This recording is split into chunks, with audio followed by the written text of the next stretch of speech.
noblegoldinvestment.com. That's www.noblegoldinvestments.com. Hey, you're feeling unsure about your finances these days. Well, you're not alone. That's why Noble Gold Investments is here to help.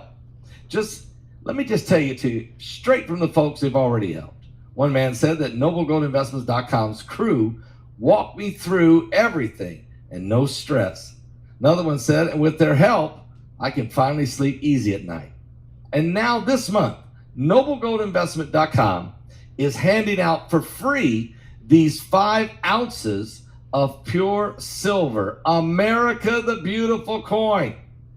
If you qualify, look at this, for the IRA, and they'll give this to you guys. It's unbelievable. 5 ounces, so heavy. Invest in gold or silver with www.noblegoldinvestment.com. That's www.noblegoldinvestment.com. Or pick up the phone and call them at 877-646-5347. Go to noblegoldinvestments.com. Noble Gold Investments, the only gold company that I trust. Presidential libraries representing several former U.S. presidents have issued a collective statement marking the first time they have joined forces to express concerns about the state of American democracy.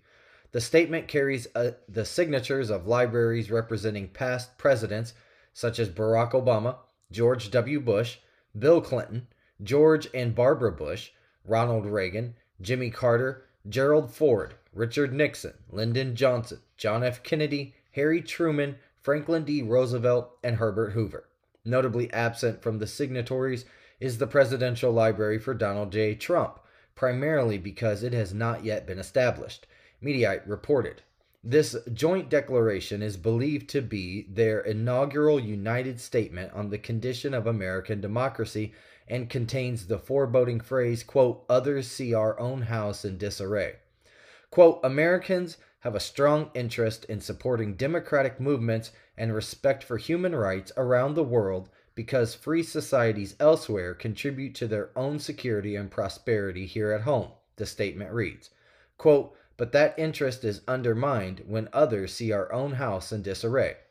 Quote, "The world will not wait for us to address our problems, so we must both continue to strive toward a more perfect union and help those abroad looking for U.S. leadership." It continues before calling on, quote, "Our elected officials must lead by example and govern effectively in ways that deliver for the American people. This, in turn, will help to restore trust in public service," end quote.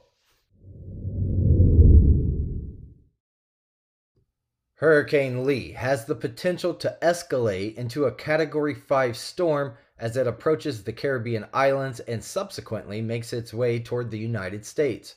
At the very least, there is a notable risk of perilous rip currents anticipated along the East Coast. As the peak of the Atlantic hurricane season, September 10th, approaches, the next tropical threat to the United States looms on the horizon, AccuWeather reported.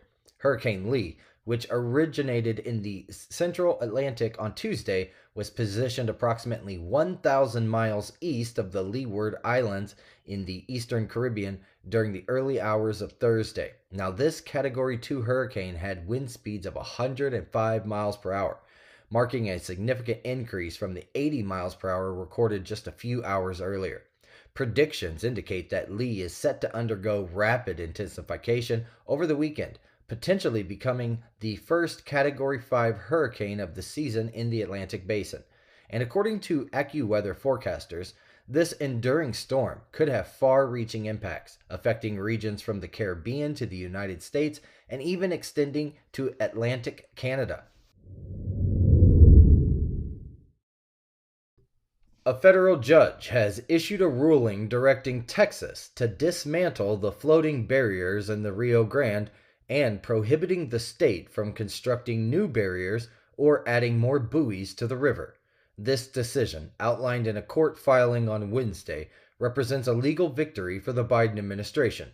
Judge David Allen Ezra has mandated that Texas must remove the barriers by September 15th at its own financial responsibility, CNN reported.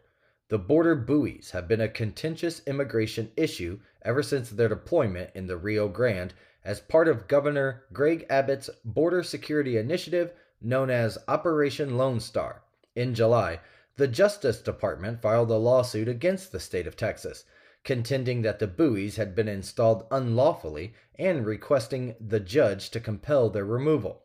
The lawsuit, filed in the U.S. District Court for the Western District of Texas, alleged that Texas and Governor Abbott had violated the Rivers and Harbors Appropriation Act by erecting a structure in U.S. waters without obtaining permission from the United States Army Corps of Engineers.